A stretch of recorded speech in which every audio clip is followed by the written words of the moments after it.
நீர்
செய்பவர் அற்புதம் செய்பவர் மாறாதவர் இருளின் வெளிச்சமே நீரே நீரே பாத்திரமே miracle worker promise keeper light in the darkness my God that is who you are எனக்காக நீ செய்யும் அதிசயம் என் கண்கள் பார்க்காவிட்டாலும் நீ ஒரு நாள் நிறுத்துவதில்லை அதிசயங்களை நிறுத்துவதில்லை எனக்காக நீ செய்யும் நன்மைகள் என் இதயம் உணராவிட்டாலும் நீ ஒரு நாள் நிறுத்துவதில்லை நன்மைகளை நிறுத்துவதில்லை even when I don't see it so often even when I don't see it so working you never stop working never stop you never stop working even when I don't see it so often even when I don't see it so working never stop you never stop working never stop you never stop working Waymaker, miracle worker, promise keeper, light in the darkness my God that is who you are Waymaker, miracle worker, promise keeper, light in the darkness my God that is who you are Waymaker, miracle worker, promise keeper, light in the darkness my God that is who you are நீரே பாத்திரமே நீரே பாத்திரமே that is who you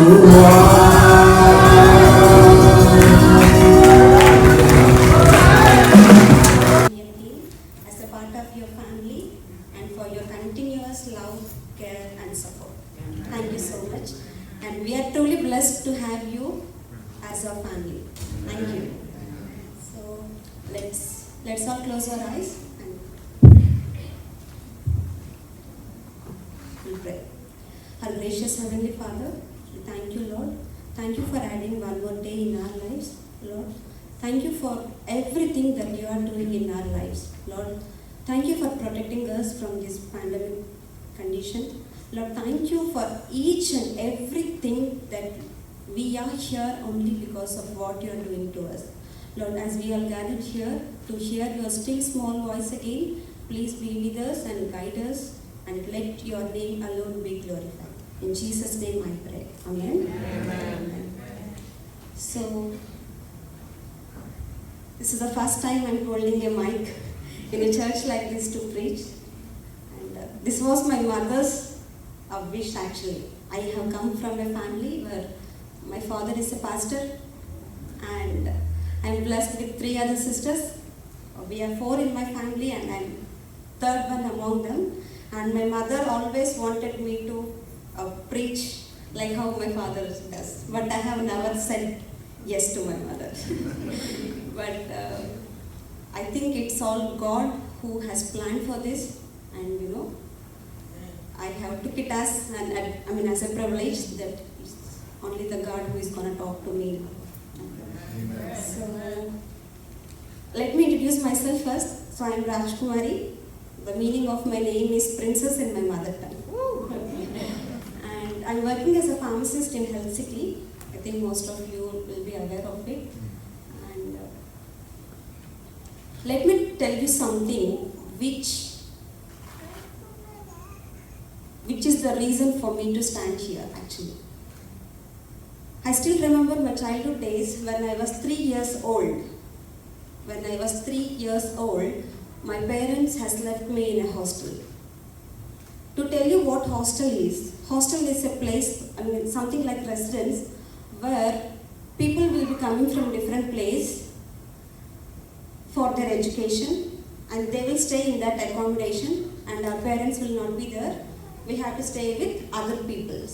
Okay, so out of 200 people in my hostel, I was the youngest one, only 3 years old, and I still remember that my mother was feeding me when we were traveling from my home to the hostel. Okay, it was almost 120 miles away from my hometown to the hostel. Okay. I was so angry on my parents that I don't want to go to hostel because 3 years age, I don't think that we'll be doing something, right? We are completely dependent on our parents for everything, to eat, to drink, or to whatever it is. We need our parents' support when we are 3 years age. But my parents just took a hard decision to leave me in hostel, and I did not like it. And I was thinking that they don't like me, and that is the reason why they are sending me to the hostel. But my parents took that decision just to give me a good education, because where my parents are working, there were no proper schools, and they were not having a good facilities there to let us grow there, and that is why they wanted me to go to hostel. But 3 years age, youngest child among everyone, it was so difficult for me to stay there. Okay, and I still remember one incident. One time, it was almost 4 months that my parents did not come to see me when I was in hostel. I was not having any idea for what they are not coming. I was completely crying. All the day I used to cry. And all rest 199 people knows that I will cry for no reason in the hostel. But I was crying because I am missing my parents, but they did not come. My staff, my teachers, they tried to communicate to my parents. I don't think mobile phones were widely used those days in India. But somehow they'll be knowing some people who can communicate to my parents. So to them and all, they were sending a message saying that she's crying a lot. We couldn't console her. You have to come and see her. But there were no response from my parents. I was thinking, why? What happened? Small age, 3 years age. I don't know what was going on. Then maybe after 4 months, my mom has come to see me with one of my neighbors. Then the moment she came, my teacher was asking her, why didn't you come so far? That she's crying a lot. We were telling her not to cry, but she's not listening us. What happened? Where were you? Why you did not come to see your daughter? Then my mother's eyes was literally filled with tears, and she's telling to my teacher that my husband was hospitalized for 66 days. My dad had 9 renal stones in early 95 or 96 something, 95 I think. He had 9 kidney stones, and in those days technology was no advanced that they can't remove those stones by blasting or something like that. They have to open the kidney, then they have to remove the stones. Okay, that was the scenario when my father was first diagnosed to have renal calculus. And then 66 days my dad was in hospital. I was not aware of it, and I was thinking that my parents are not coming to see me. And the worst part is, they have operated, and first day they took 7 stones. The other 2 stones they couldn't remove it because while operating and all, the stones were floating and they couldn't take it out. Okay, that was open kidney operation that time, and it was so difficult. That was so bad pain and all. And they thought that let's take these 2 stones after 2-3 months. But my dad was having continuous pain, even on 4th day, 5th day or something like that. So they have to re-operate the same side. Again, open kidney surgery, and they have to remove the other 2 stones.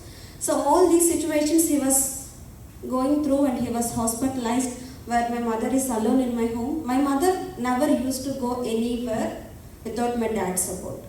Even though we are 4 in my family, we are 4 kids, but my mother never know to go out of my home. And all three are in hostels. My younger sister was with my mom. But those 3-4 months, it was very difficult for my mom also to feed my sister and for her things also. Okay. For what I am telling you all this is,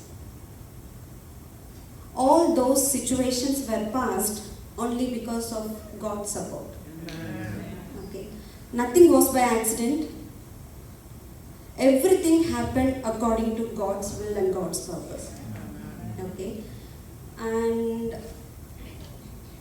somehow, then one day, the day when my mother came to my hostel, I was like continuously crying that I want to come home, I want to see dad, I don't want to stay here. I was screaming. And then my mother told, if you're crying now, if I hear your crying voice again, Mama is not gonna come to see you again. So no matter what you do, you will be here only till all situations get in control. I know it's difficult, but you have to stay here. And if I hear you crying, Mama is not gonna come again. And that was the moment I stopped crying in front of my parents. After that, all through my 10, plus 1, plus 2 and 6 years of my doctorate education and all, I was like, every time from that third year, I was in hostel only. I never stayed with my parents for more than 1 or 2 months at a stretch. I can hardly tell you that I have spent very less time with my parents, but all other 3 of my sisters are still with my parents. So she told me that, and from that time I stopped crying. And I'm telling you, the reason I'm here is because of the hard decision they took on those days. And it's very difficult for them also to leave me in hostel. 3 years of age, mother is also very dependent to kid, and kid is also very dependent to mom. And that was very difficult for my parents also. Like, they were crying inside, but they couldn't show it outside, because if they show it outside, that's it. I'm not gonna leave them. So they took that hard decision, and that is how I'm here now. All those situations were passed in my life only because of God's grace and God's plan. And when I was about to come to this place from India, before that I never had any flight experience. Because I was very near to my hometown, in hostel only, but almost like 10-12 hours bus journey I used to go. I just see my parents and I'll come back, but I never had any flight experience. And my parents were also very scared, and my dad told that, Mama and Nana are not going to come with you, but God is going to travel with you. And I was having a zero idea about flights, and that London airport, I couldn't imagine now. So I was not knowing where this immigration is, where this terminal is, from where to where I have to go also, I don't have any idea.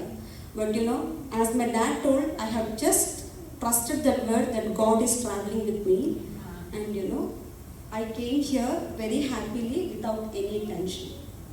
Okay. So all these situations, there are many other incidents in my life, but I'm stressing on these two because those two where I have faced alone, and I believe that God has planned for me and He was traveling with me. Amen. All these now I'm telling you just to tell you that these two shall pass. Whatever the situation you are going through, whatever the financial situation, whatever the health issue, whatever the unemployment, whatever the sickness or whatever you are facing through now, I am telling you in Lord's mighty name, that will pass for sure. Amen. And if you have to see tomorrow, you have to pass today. Yes. And if you have to pass today, you have to pass this moment, and this moment you can pass only with the help of God. Amen. Right? Amen. So, let me take you to 2 Corinthians chapter 4.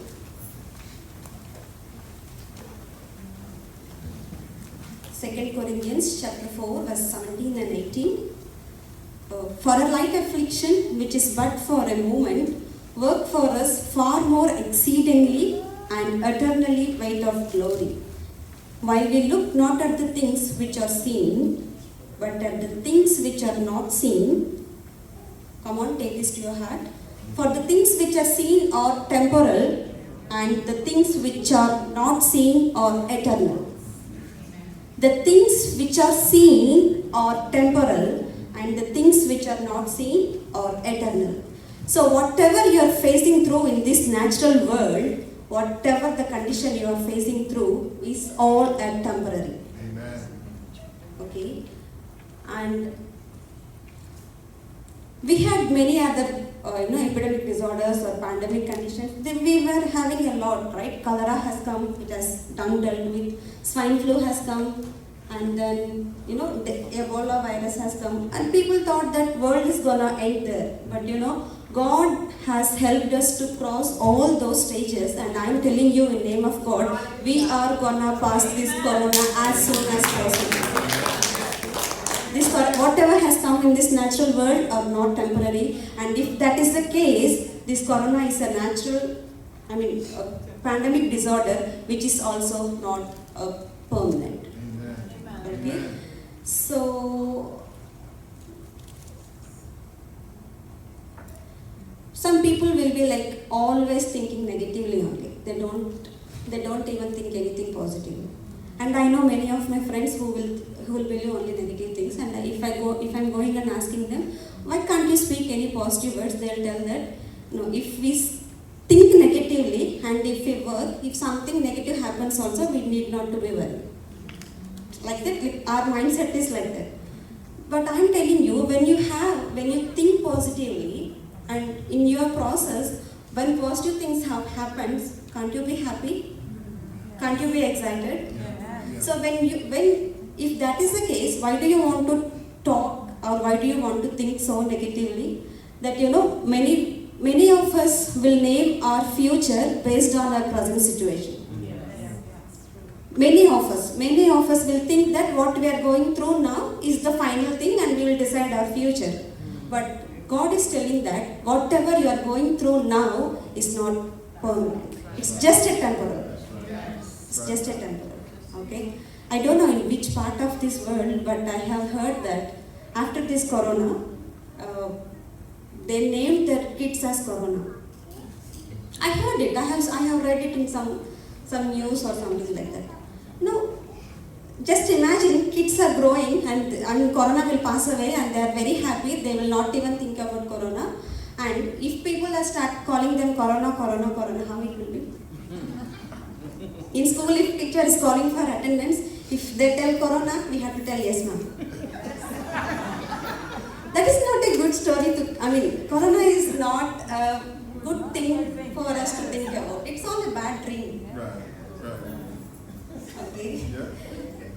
We see a person in Bible also. His name is Jabez.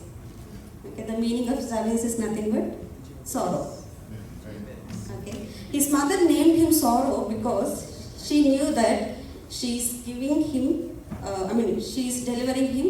in a difficult situation, but she was not knowing that he will be the most honorable person other than his brothers.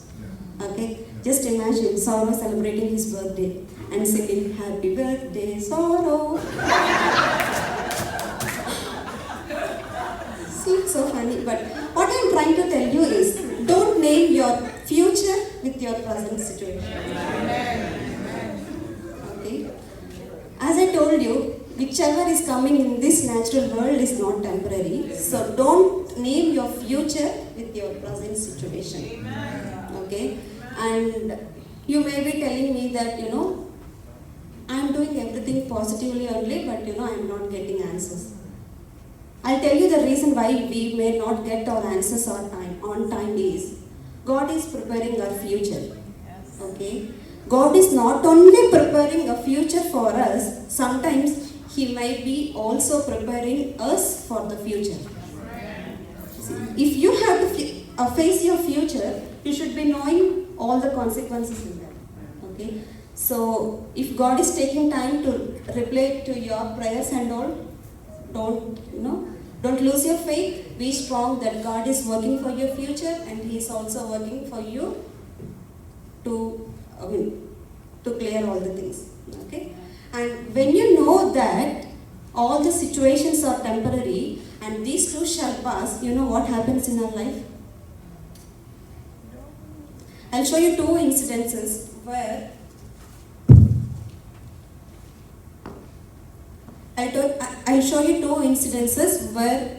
we can lead our life when we know that God is already holding our future. The first thing is, you choose to stand up and move forward. Okay, if you can read through Psalms chapter 23 verse 4, the most memorable word.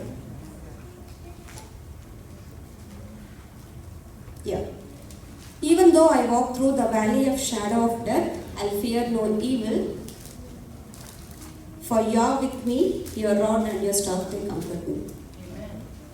So, even though I walk through the valley of shadow of death, that means you are already in midst of the shadow of death. You are already in the valley where you cannot see light, you cannot see people. You are alone facing in that situation. But when you know that God is working for you, you will have this commitment in your heart saying that, God is with me, He will protect me, He will take care of me, so I'll fear no evil.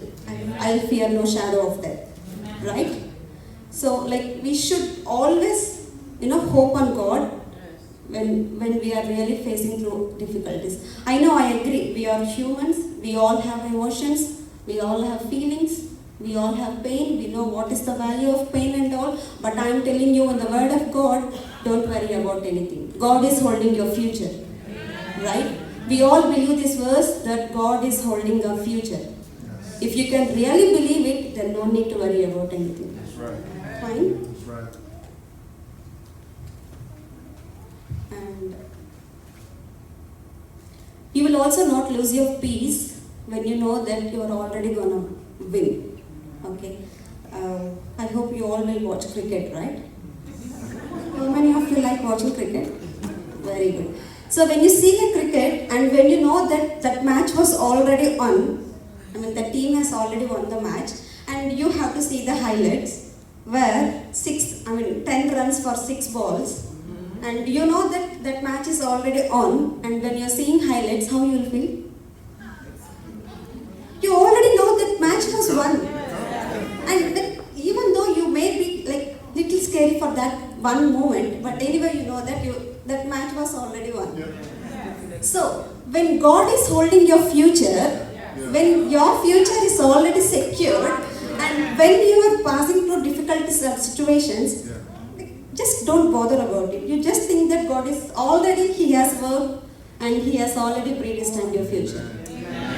Okay? So, you should believe that we have seen our victory on the cross already. He has done everything for us just to give us a freedom, a free life. He don't want us to die in sin. He don't want us to be slaves for anything in the sense for anything. It's sin or debts or whatever it is, sickness or financial situations or whatever it is. He has already done everything on the cross for us, and we have seen our victory in cross, and then for what you are worrying about? Amen. What is making you to worry about? Right? That's right.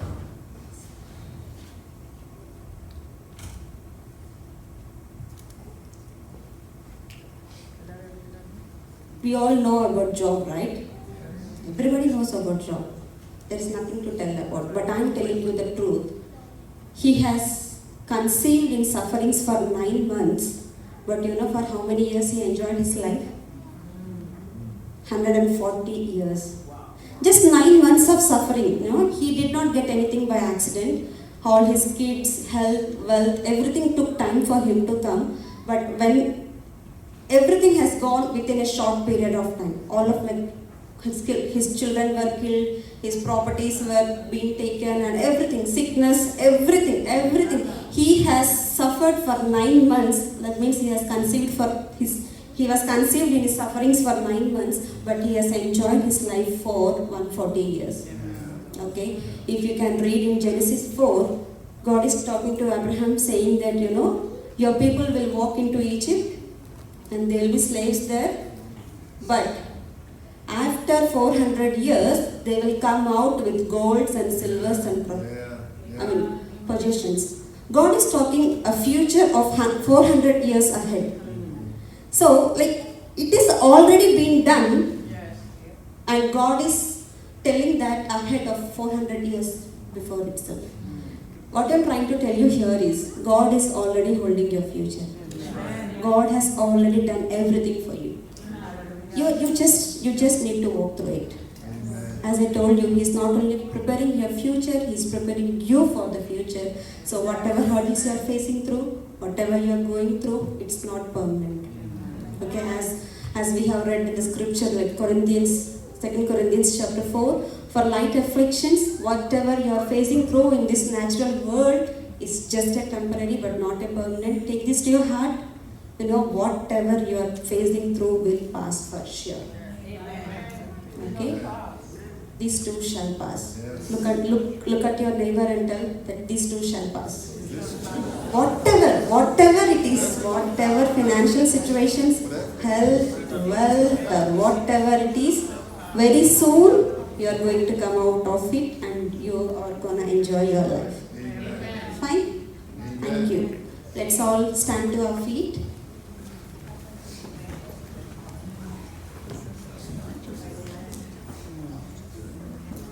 Let's all close our eyes. And let's all pray for what God has done so far. We are here not by accident. God is working for us. God has already predestined our future and we are just traveling to it. Right? Let's all pray.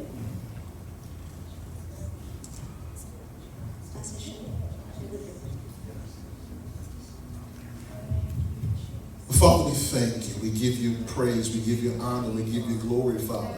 As we were exalted this morning, Father, to remember, Father God, that everything is in your hands. That we are living in the finished works of Jesus Christ. He is not coming down off of the cross. He's not coming down from heaven to fix our situations. He has already done it. He's already finished it. It is a finished work. And Father, we live in the rest of God. The Bible says in the book of Hebrews that there remains a rest for the people of God. But the Bible also says that they didn't enter because they didn't mix what they heard with faith. And we've been encouraged this morning to be reminded that it shall come to pass. Whatever it is, it shall come to pass. And you put whatever you want in that it. Whatever it was that kept you up all night, whatever it is that's working in your body, whatever it is that's challenging your finances, challenging your family, whatever it is, it shall come to pass. And Father, we give you the glory. We give you the honor, Father. We give you the praise in advance, Father, for what you're doing, what you're going to do. Oh, Father, we are grateful, Father. We thank you, Father, that we live in the last days. But Father, you have prepared us before the foundations of the world for this moment in time. And we give you praise for the victory in Jesus' name.